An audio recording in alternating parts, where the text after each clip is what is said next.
سعد رضوی صاحب کے ساتھ جو میری وہاں پر گفتگو ہوئی، جو میرا ان کے ساتھ سوال و جواب کا سلسلہ تھا، وہ کسی ایڈیٹنگ کے بغیر ویسے ہی یہ جمعے والے دن ہم نے ان سے نشست کی تھی، وہ میں آپ کے سامنے پیش کرتا ہوں.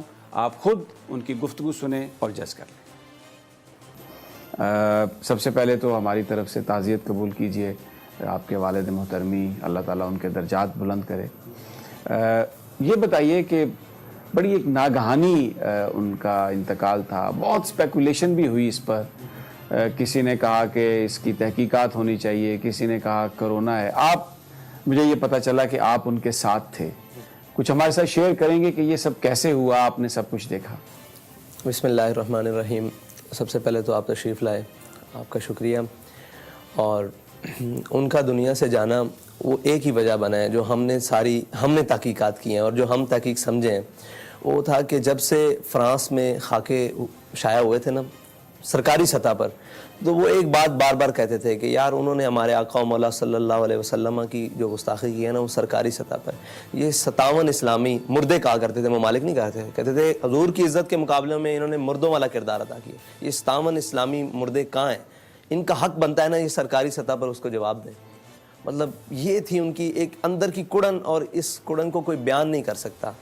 اور ہمارے ایک شاہ صاحب ہیں، وہ اکثر خدمت کیا کرتے تھے. وہ کہتے تھے کہ جب سے یہ معاملہ ہوا تھا تو ان کے کندھے کبھی کمزور نہیں پڑے. اس کے بعد اندر سے وہ جل رہے تھے، اور وہ جلن ان کی موت کا سبب. یہی ان کی اس دنیا سے رخصتی کا. جی بالکل یہی سمجھنا. ورنہ بخار ہوتا ہے نارمل، آپ کی طبیعت زیادہ بھی خراب رہتی تھی، اس سے بھی زیادہ خراب رہی ہے کافی مرتبہ، لیکن یہ اچانک سے بالکل لمحوں کی بات ہوئی ہے.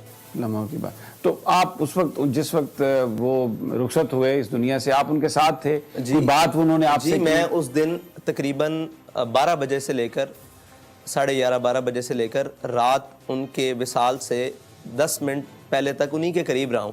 اور میرا یہ معمول ہوتا تھا کہ اگر میں ظہر سے پہلے ان کے پاس بیٹھا ہوں تو ظہر کی نماز میں دائیں بائیں ہو جاتا تھا. اگر عصر سے پہلے بیٹھا ہوں تو عصر کی نماز کا فرصت آتی تھی. اور ان کی زندگی کی ایک سب سے بڑی خاصیت یہ ہے کہ ہم نے ان کو با اہتمام نماز پڑھتے دیکھا ہے، اتنی بیماری کی حالت کے باوجود. ان کے پاس کوئی بھی بیٹھا ہے، کیسے بھی بیٹھا ہے، جب اذان ہو گئی ہے تو وہ بیگانہ ہو گئے.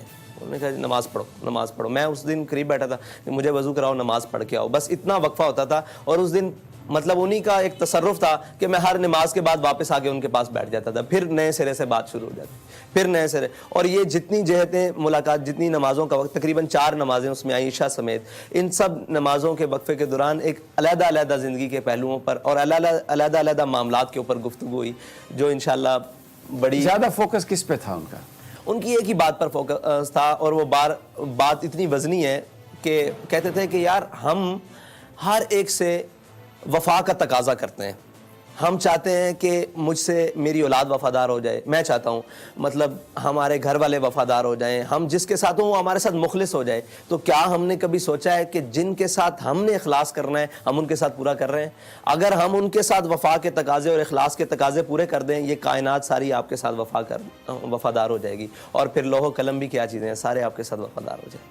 یہ ان کے بارے میں بہت زیادہ پروپیگنڈا بھی کیا گیا. کہا گیا کہ جناب، کسی نے کہا کہ یہ جو فیض آباد دھرنا تھا ایجنسی کے کہنے پہ دیا. کوئی کہتے تھے کہ جی بڑا مال آیا. میں یہاں پر آیا ہوں ابھی، یہ میں نے دیکھا ہے آپ کی یہ جو مسجد ہے، پھر جو گھر ہے 3 کمروں کا فلیٹ. تو یہ بیان فرمائیے کہ وہ خود اس بات پر افسوس کا اظہار کرتے ہوں گے. آپ سے کبھی انہوں نے اس پر بات کی کہ یہ جو لوگ باتیں کرتے ہیں کیوں کرتے ہیں، ان کی کیا وجہ ہے؟ ایسی بات ہے کہ ان کے سامنے بھی آ کر ایک شخص نے کہہ دیا کہ جناب ہمیں نا لوگ تانے دیتے ہیں کہ آپ نے پیسے لیے ہیں دھرنے کے. تو کہتے تھے یار ایک میری بات سنو، ہم نے جیسا دھرنا دیا ہے ایسا کسی نے دھرنا دیا ہے؟ ہم بے سر و سامانی کے عالم میں جا کے فیض آباد بیٹھ گئے، ٹھیک ہے جی، شاپر کے ساتھ بارش روکتے رہے، بلکہ بغیر شاپر کے بھی بارش برداشت کرتے رہے، شیل بھی برداشت کیے. وہاں کہہ رہے تھے وہ بات اگلی کرتے تھے، وہ ڈیفینسو کبھی بھی نہیں کھیلتے تھے، وہ اٹیکنگ پوزیشن میں ہمیشہ رہے. انہوں نے اتنی خوبصورت بات کی کہ وہ بھی راضی ہو گیا. کہنے لگے دھرنا بھی ہم نے دیا، پیسے بھی ہم نے لیے, استعفیٰ بھی ہم نے لے لیا, تو ہم سے بڑا کون ہو سکتا ہے کہ ہم پیسے بھی لے آئے اور ساتھ استعفیٰ بھی لے آئے اور ساروں کو شکست بھی دے دی, اور اس بات پر بھی پیرا بٹھا دیا کہ اگر اس طرف آئندہ کوئی گیا تو ہم اس کے گھروں میں بھی گھسیں گے اور ہم اس کے نظریات کو بھی توڑ دیں گے اور ہم اس کے بت بنے ہوئے بت کو بھی توڑ دیں گے, اس کی سیاست کو بھی خیر آباد رخصت ہونے کے لیے مجبور کر دیں گے اس ریاست سے, تو ہم سے بڑا کون ہے. ہاں وہ مطلب یہ تو باتیں ساری سرسری ہیں, وہ ان چیزوں سے بیگانہ تھے. اچھا, ان کی جو گفتگو ہے, بھلے وہ زبان پنجابی استعمال کرتے تھے, حالانکہ ایک لینگویج ہے, لیکن انفارچونیٹلی پنجابی واحد قوم ہے جو پنجابی کو اون نہیں کرتی, باقی تمام قومیں اپنی زبان کو اون کرتی ہیں. لیکن وہ گفتگو میں اقبال کے شعر پڑھتے تھے, شیرازی کے, حافظ کے شعر پڑھتے تھے. بہت ہی ایک ایسی گفتگو تھی, اگر آپ اس کو غور کریں تو ایک ان ڈیپتھ جو میسج تھا وہ دہلا دیتا تھا. تو اکثر مطالعہ کرتے ہوں گے, آپ کے ساتھ بھی, آپ کی تربیت میں بھی وہ چیزیں انہوں نے شامل کی, انکارپوریٹ کی؟ بالکل ایسے ہی ہے. میں نے تو سارا جو کچھ بھی سیکھا, اور مجھے انہوں نے ایک سبق دیا, آپ کے مطلب ایکسیڈنٹ کے بعد ایک اور ساتھی ہیں, ان کو بھی یہی سبق دیا کہ کتابیں تو 2 حرف سکھاتی ہیں, آدمی آدمی بناتے ہیں. تو ہم ہمارے اندر جو بھی آدمیت ہے, جو بھی ہمارے اندر کوئی وصف ہے کسی بھی چیز کا, وہ انہی کا دیا ہوا ہے, انہی کا سکھلایا ہوا ہے. اور ان کے اندر ایک خاصیت تھی کہ وہ اپنی ہر چیز کو جو ان کے ساتھ منسلک تھی بوانگے دوہل آن کرتے تھے. لوگوں نے بڑا کہا کہ حضرت آپ اردو کا استعمال کریں, اس سے بہت فائدہ ہوگا تھا. کہتے تھے جلے ہو جدوں تک میں پنجابی گل نہ کر لوں, میرا اندر ہی پورا نہیں ہوتا, مینوں گل سمجھان دا مزہ ہی نہیں آتا. مطلب وہ پنجابی میں کہتے ہیں مجھے بات سمجھانے کا مزہ ہی پورا نہیں آتا.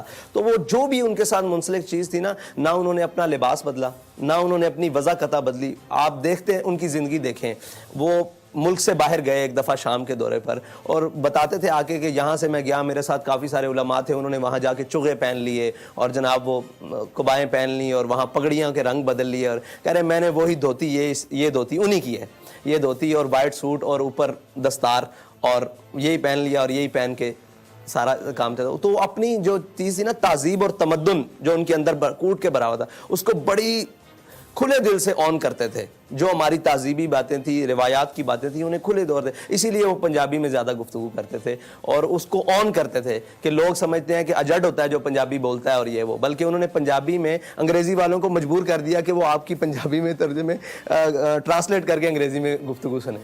اچھا, یہ بتائیے کہ انہیں اندازہ تھا جب وہ اتنے بیمار رہے کہ شاید اب وقت رخصت آ پہنچا, گفتگو سے کچھ آپ کو اندازہ ہوا؟ جی میں ان کے قریب تھا, یہ ان کا روحانی تصرف کہہ لیں کہ انہوں نے میرے ساتھ ساری وہی باتیں کی ہیں جو آج رونما ہو رہی ہیں یا آئندہ آنے والے وقت میں رونما ہوں گی. لیکن میرا ایک مرتبہ بھی خیال نہیں گیا کہ آپ دنیا سے جانے کے لیے یہ ساری باتیں میرے ساتھ کر رہے ہیں اور مجھے سمجھا رہے ہیں کہ رشتہ داری کا کیا تعلق ہے, وفاداری کیسے رکھنی ہے, کس کے ساتھ کیسے تعلقات ہیں میرے, ان کے ساتھ کیسا اٹھنا بیٹھنا رکھنا ہے, تمہارے پر یہ ذمہ داری ہیں, یہ ذمہ داری ہیں, یہ ذمہ داری ہیں. اس مطلب تاریخ کے حوالے سے ساری گفتگو انہوں نے میرے ساتھ کی. لیکن میرا ایک وقت کے لیے بھی خیال, ایک لمحے کے لیے بھی نہیں گیا کہ یہ میرے ساتھ ایسی باتیں کیوں کر رہے ہیں.